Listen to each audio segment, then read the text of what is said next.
Existe uma pergunta que a maioria das pessoas faz sozinha no silêncio da madrugada, mas que quase ninguém tem coragem de perguntar em voz alta. Se Deus é bom, se Deus é amor, se Deus é todo-poderoso, por que crianças morrem? Não estou falando de acidentes. Estou falando de crianças que nascem com doenças graves, que sofrem, que morrem antes dos pais, bebês que param de respirar sem explicação. Se você já se fez essa pergunta, fique até o final deste vídeo, porque hoje vamos investigar uma das questões mais difíceis da fé cristã, e você vai entender algo que pode mudar completamente a forma como você enxerga Deus, o sofrimento e a realidade em que vivemos. Essa não é uma pergunta nova. Essa pergunta existe desde que o ser humano começou a pensar sobre Deus. E sabe o que é interessante? A Bíblia não foge dessa pergunta. A Bíblia enfrenta essa questão de frente, com honestidade brutal. O livro de Jó, por exemplo, é basicamente um homem gritando para Deus, perguntando por que Jó perde seus 10 filhos de uma vez, todos mortos. E ele passa 40 capítulos questionando Deus sobre isso. E Deus não o castiga por perguntar. Deus respeita a pergunta. Os salmos estão cheios desse tipo de questionamento. Salmo 13, versículo 1, diz assim: Até quando, Senhor, te esquecerás de mim para sempre? Até quando esconderás de mim o teu rosto? É alguém gritando: Deus, onde você está quando eu preciso? O próprio Jesus na cruz grita: Deus meu, por que me desamparaste? Até Jesus fez essa pergunta. Então, a primeira coisa que você precisa entender é que fazer essa pergunta não é falta de fé, é ser honesto, é ser real. Se você perdeu uma criança, se conhece alguém que perdeu, se está vendo uma criança sofrer agora, você não está sendo fraco por perguntar por quê. Você está sendo humano e está fazendo a pergunta mais importante que existe. Agora, para entender a resposta, você precisa entender primeiro como o mundo era antes.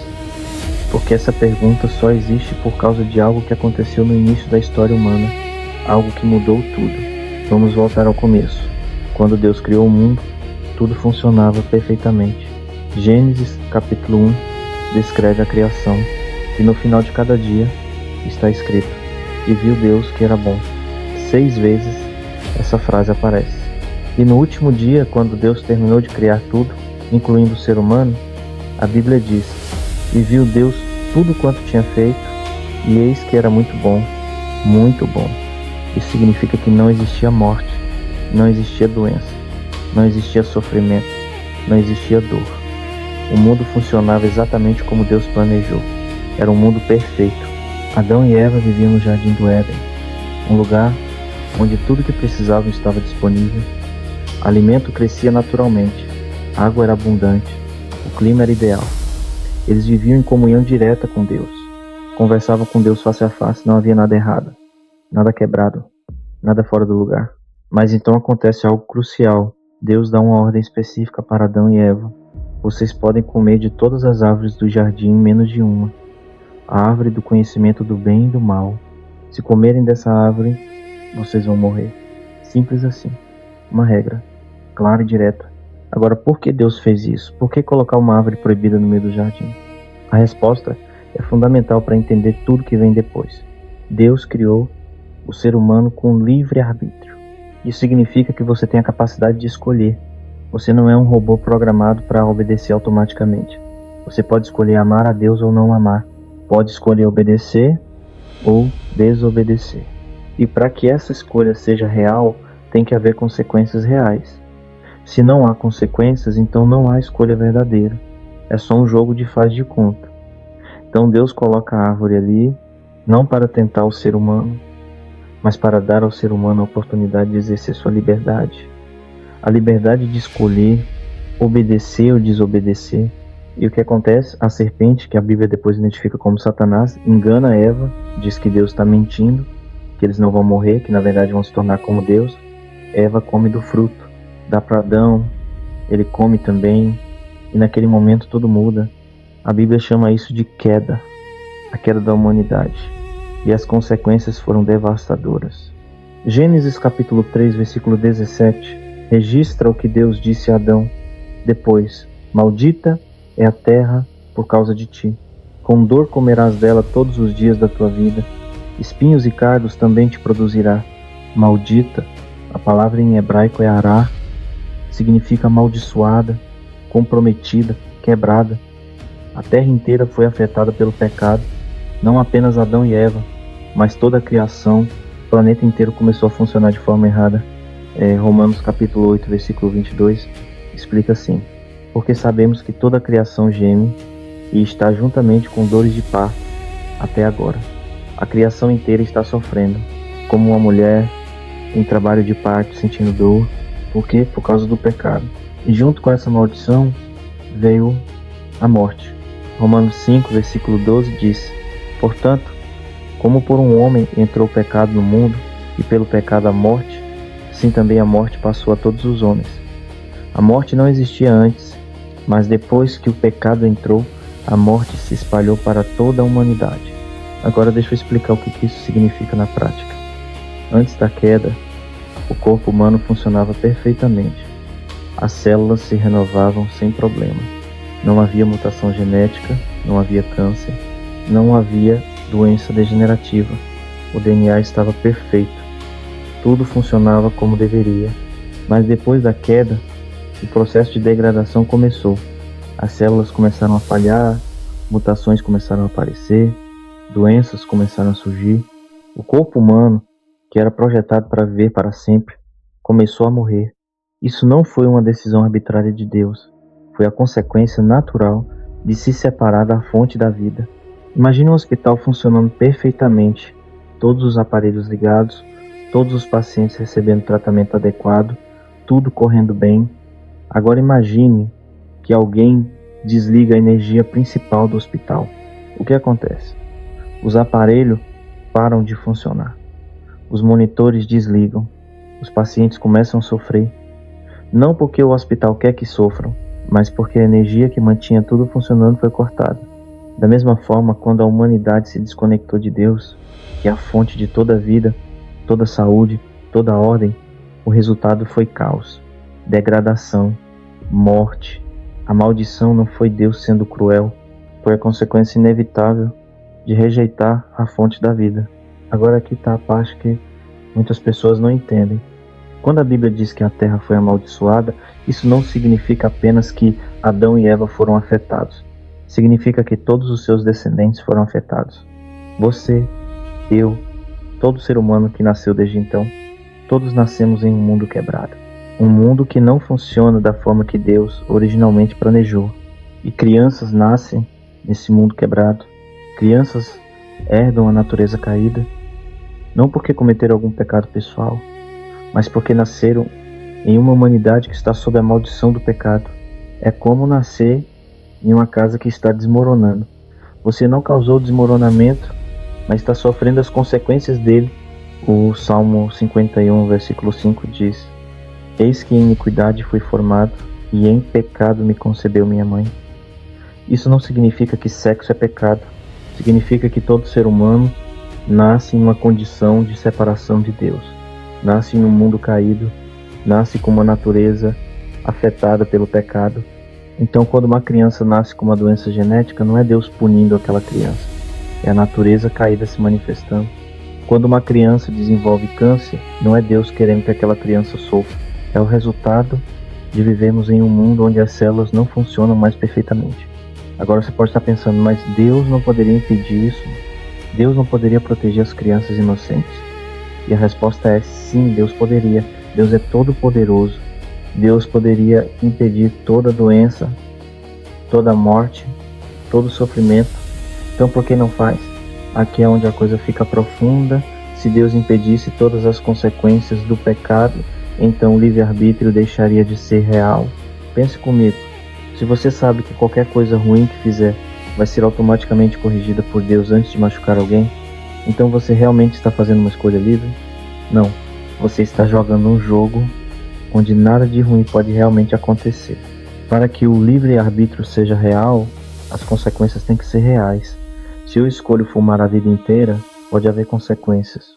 Meu filho pode nascer com problemas respiratórios. Se eu escolho dirigir bêbado, pode haver consequências. Posso causar um acidente que mata meus filhos. As crianças não escolheram sofrer, mas estão sofrendo as consequências das escolhas de outras pessoas. Isso é justo? Não. mas é a realidade de um mundo de livre-arbítrio. Quando as pessoas fazem escolhas ruins, às vezes as consequências caem sobre inocentes. É horrível, é trágico, mas é inevitável em um mundo onde as escolhas são reais e vai além disso. Mesmo quando não há uma escolha direta causando sofrimento, existe a realidade da maldição geral sobre a criação. Crianças nascem com defeitos genéticos não porque alguém pecou especificamente, mas porque vivemos em um mundo onde o DNA está corrompido desde a queda. Crianças desenvolvem câncer não porque Deus está punindo, mas porque as células não funcionam perfeitamente em um mundo caído. Então aqui está a primeira resposta à pergunta: por que Deus permite que crianças morram? Porque vivemos em um mundo caído, um mundo onde a morte, a doença e o sofrimento são realidades por causa do pecado que entrou na criação. Deus não criou a morte, Deus não quer a morte, mas Deus permite a morte como consequência do livre-arbítrio humano. Mas aqui está algo crucial que você precisa entender: Deus não ficou de braços cruzados. Deus não abandonou a humanidade para sofrer eternamente. Deus tem um plano de redenção, um plano para consertar tudo que foi quebrado. Logo depois da queda, em Gênesis 3, versículo 15, Deus faz uma promessa. Deus diz à serpente: e porém inimizade entre ti e a mulher, e entre a tua semente e a sua semente. Esta te ferirá a cabeça, e tu lhe ferirás o calcanhar. Isso é uma profecia, uma promessa de que alguém viria para derrotar Satanás, para destruir o poder do pecado, para reverter a maldição. Esse alguém é Jesus. Toda a história do Antigo Testamento é Deus preparando o caminho para a vinda de Jesus, escolhendo um povo, Israel, fazendo uma aliança com eles, prometendo que através deles viria o Salvador. E então, no tempo certo, Jesus nasceu. Jesus viveu uma vida perfeita, sem pecado, sem falha, obedecendo perfeitamente a Deus, e então morreu na cruz, levando sobre si o castigo do pecado, levando sobre si a maldição. 2 Coríntios 5:21 diz: aquele que não conheceu o pecado, ele o fez pecado por nós, para que nele fôssemos feitos justiça de Deus. Jesus tomou nosso lugar, morreu a morte que nós merecíamos, e então 3 dias depois ressuscitou. E a ressurreição de Jesus é a prova de que a morte foi derrotada, o poder do pecado foi quebrado, a maldição está sendo revertida. Mas aqui está o ponto crucial: essa reversão não é instantânea, é progressiva. Você vive em um mundo que está no meio do processo de redenção. Jesus já veio, já morreu, já ressuscitou, já derrotou a morte, mas ainda não voltou para consumar completamente essa vitória. Então você vive entre o já e o ainda não. O reino de Deus já começou, mas ainda não chegou em sua plenitude. 1 Coríntios 15:26 diz: ora, o último inimigo que há de ser aniquilado é a morte. A morte será destruída, mas isso só vai acontecer completamente quando Jesus voltar. Até lá, a morte ainda existe, o sofrimento ainda existe, as crianças ainda morrem, mas aqui está algo absolutamente crucial que você precisa entender. Quando uma criança morre, isso não é o fim daquela criança.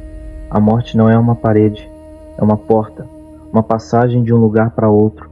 E quando uma criança morre antes de chegar à idade de responsabilidade moral, de acordo com a teologia cristã clássica, e especificamente da tradição das Assembleias de Deus, aquela criança vai para o céu. Por quê?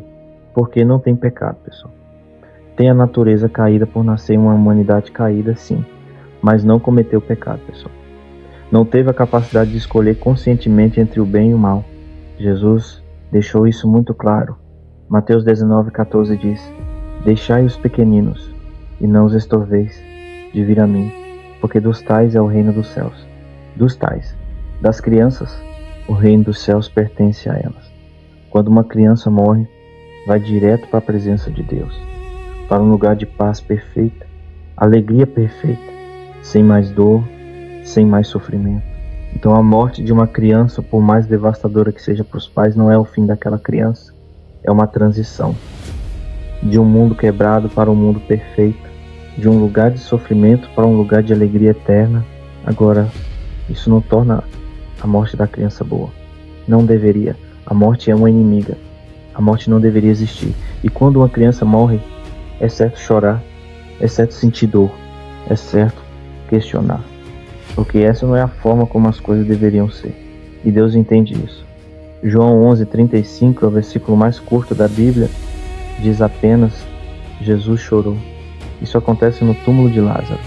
Jesus está ali, seu amigo morreu. E mesmo sabendo que vai ressuscitar Lázaro em alguns minutos, Jesus chora. Por quê? Porque Deus odeia a morte. Deus odeia o sofrimento. Quando Deus vê a morte, Deus chora. Então, quando você está chorando pela perda de uma criança, Deus está chorando com você. Deus não está distante, não está indiferente. Deus está ali no seu sofrimento, chorando junto. E Deus promete que um dia isso vai acabar. Apocalipse 21:4 diz: E Deus limpará de seus olhos toda lágrima, e não haverá mais morte, nem pranto, nem clamor, nem dor, porque já as primeiras coisas são passadas.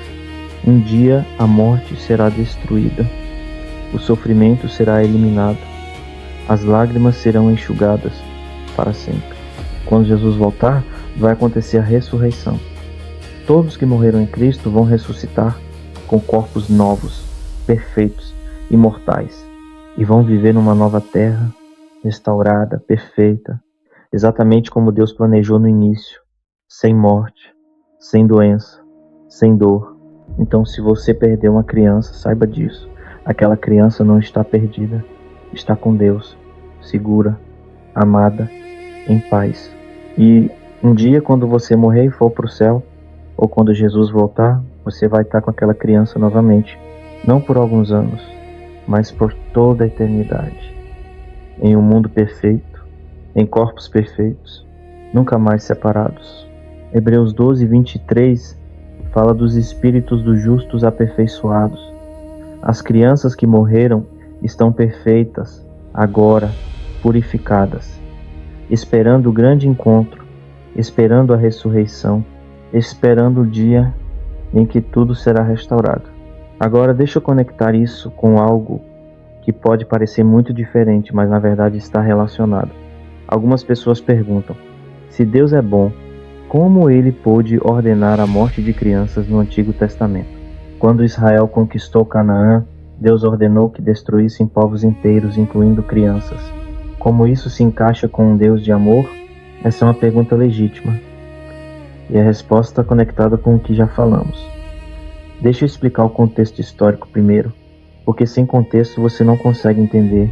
Canaã era habitada por vários povos que praticavam coisas absolutamente abomináveis. Levítico 18 lista as práticas cananitas: sacrifício de crianças. Crianças eram queimadas vivas em altares para deuses como Moloque, prostituição ritual, adoração demoníaca, práticas sexuais que a Bíblia chama de abominações. Arqueólogos escavaram cemitérios cananitas, encontraram ossos de crianças em jarros, enterrados nas fundações de templos. Evidência física de que essas crianças eram sacrificadas regularmente. Isso não é exagero bíblico, é fato histórico comprovado. Então Deus estava lidando com sociedades que sistematicamente matavam suas próprias crianças. E não apenas isso, essas práticas estavam se espalhando. Quanto mais tempo esses povos continuassem existindo, mais crianças seriam sacrificadas, mais gerações cresceriam nessa degradação moral. Deus esperou. Gênesis 15:16 diz: Mas na quarta geração voltarão para aqui, porque a medida da iniquidade dos amorreus não está ainda completa. Deus esperou 400 anos. Deu tempo para esses povos se arrependerem, mudarem. Mas eles não mudaram. Continuaram sacrificando crianças, geração após geração. Eventualmente, Deus disse: chega, e ordenou que Israel executasse julgamento sobre esses povos. Destruição completa. Homens, mulheres, crianças. Agora, por que as crianças? Aqui está onde a conexão aparece. Deus, que vê além do tempo, sabia que aquelas crianças, se continuassem vivendo, cresceriam na mesma cultura de degradação. Aprenderiam a sacrificar crianças. Eventualmente sacrificariam seus próprios filhos. O ciclo de abuso continuaria. Então Deus tinha uma escolha: permitir que essas crianças continuassem vivendo em uma sociedade que eventualmente as levaria a sacrificar seus próprios filhos, vivendo em pecado e enfrentando o julgamento eterno, ou tirar essas crianças agora, antes da idade de responsabilidade, levando-as para o céu e interrompendo o ciclo de degradação. Deus escolheu a segunda opção, e aqui está o ponto crucial. Ao fazer isso, Deus não estava sendo cruel com as crianças, estava salvando as crianças, salvando-as do destino muito pior de crescer em uma sociedade que sacrificava crianças, eventualmente pecar ao ponto de condenação e enfrentar julgamento eterno. Aquelas crianças cananitas que morreram foram para o céu, assim como as crianças que morrem hoje foram tiradas de um mundo de horror e levadas para um mundo de paz perfeita. Então, quando você entende o contexto completo, o que Deus fez não foi crueldade, foi justiça misturada com misericórdia. Justiça sobre os adultos que estavam sistematicamente matando crianças, e misericórdia sobre as crianças, salvando-as de um destino pior. Agora, isso não significa que a morte de crianças é sempre boa. Não é. A morte é uma inimiga. Mas Deus, em sua soberania absoluta, pode trabalhar até mesmo através da morte para alcançar propósitos redentivos. Romanos 8:28 diz: E sabemos que todas as coisas contribuem juntamente para o bem daqueles que amam a Deus, daqueles que são chamados segundo o seu propósito. Todas as coisas, inclusive o sofrimento, inclusive a perda, inclusive a morte de crianças. Deus pode trabalhar tudo para o bem eterno daqueles que o amam. Isso não torna o sofrimento agradável, não torna a perda fácil, mas torna significativo, porque há propósito, há destino, há esperança. Então, quando você está enfrentando a morte de uma criança, ou quando está questionando por que Deus permite que crianças sofram, lembre-se disso. Você não está vendo o quadro completo. Você está vendo um momento, no tempo, uma pequena parte da história, mas Deus vê toda a eternidade. Deus sabe o que está fazendo. E Deus promete que no fim, tudo vai fazer sentido.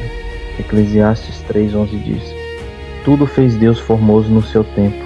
Também pôs a eternidade no coração do homem, sem que este possa descobrir a obra que Deus fez desde o princípio até o fim. Você tem a eternidade no coração. Você sabe que há mais do que apenas esta vida. E Deus está trabalhando em uma escala eterna que você não consegue ver completamente agora. Mas um dia você vai ver. Um dia você vai entender. E quando estiver na eternidade, olhando para trás, você vai perceber que Deus estava certo o tempo todo. Que cada lágrima tinha propósito. Que cada sofrimento estava trabalhando para um bem maior. Então o que você faz com isso agora? Como você vive sabendo dessas coisas? Primeiro, você confia. Mesmo quando não entende, você confia que Deus é bom, que Deus sabe o que está fazendo. Provérbios 3, 5 e 6 dizem: Confia no Senhor de todo o teu coração e não te estribes no teu próprio entendimento. Reconhece-o em todos os teus caminhos e ele endireitará as tuas veredas. Segundo, você chora. Não reprima suas emoções. Não finja que está tudo bem quando não está. Deus não quer robôs. Deus quer pessoas reais com emoções reais. Chore, grite, questione. Deus aguenta suas perguntas. Deus aguenta sua dor. Terceiro, você espera. Aguarda com esperança o dia em que Jesus vai voltar e consertar tudo. Romanos 8:25 diz: Mas se esperamos o que não vemos, com paciência o esperamos. Você não vê o final ainda, mas está vindo e vai valer a pena esperar. Quarto, você vive com propósito, sabendo que esta vida não é tudo, sabendo que há uma eternidade vindo, sabendo que suas escolhas agora têm consequências eternas. 2 Coríntios 4, 17 e 18 dizem: Porque a nossa leve e momentânea tribulação produz para nós um peso eterno de glória muito excelente, não atentando nós nas coisas que se veem, mas nas que se não veem, porque as que se veem são temporais, e as que se não veem são eternas. Leve e momentânea. Pode não parecer leve quando você está enterrando seu filho, mas comparado com a eternidade, 80 anos de sofrimento são um piscar de olhos, e aquele sofrimento está produzindo glória eterna. Então não desista, não perca a esperança, não deixe que a dor te afaste de Deus. Ao contrário, corra para Deus, porque Deus é o único que pode te dar a força para atravessar isso. Deus é o único que pode transformar sua dor em propósito. E saiba disso. Se você perdeu uma criança, aquela criança está bem, está melhor do que você agora. Está na presença de Deus, sem dor, sem sofrimento, esperando pelo dia em que você vai se juntar a ela, e quando esse dia chegar, vocês nunca mais vão se separar. Essa é a esperança cristã. Não é uma esperança vazia, não é wishful thinking. É uma esperança fundamentada na ressurreição de Jesus Cristo. Jesus provou que tem poder sobre a morte. Jesus provou que pode cumprir suas promessas. E se Jesus ressuscitou, então todos que estão nele também vão ressuscitar. 1 Tessalonicenses 4, 13 e 14 dizem: Não quero, porém, irmãos, que sejais ignorantes acerca dos que já dormem, para que não vos entristeçais como os demais que não têm esperança. Porque, se cremos que Jesus morreu e ressuscitou, assim também aos que em Jesus dormem, Deus os tornará a trazer com ele. Você não precisa entristecer como quem não tem esperança. Você tem esperança. Você sabe que a morte não é o fim. Você sabe que vai haver um reencontro. Você sabe que Deus está no controle. Então, por que Deus permite que crianças morram? Que vivemos em um mundo caído onde a morte é real. Porque Deus preserva o livre-arbítrio mesmo sabendo que isso resulta em sofrimento. Porque Deus está trabalhando em uma escala eterna que vai além do que você consegue ver agora. E porque Deus tem um plano para consertar tudo. Um plano que culmina na volta de Jesus e na ressurreição dos mortos. Isso não torna a morte de uma criança menos dolorosa, mas torna essa morte cheia de esperança, porque você sabe que não é o fim, é apenas o começo da eternidade.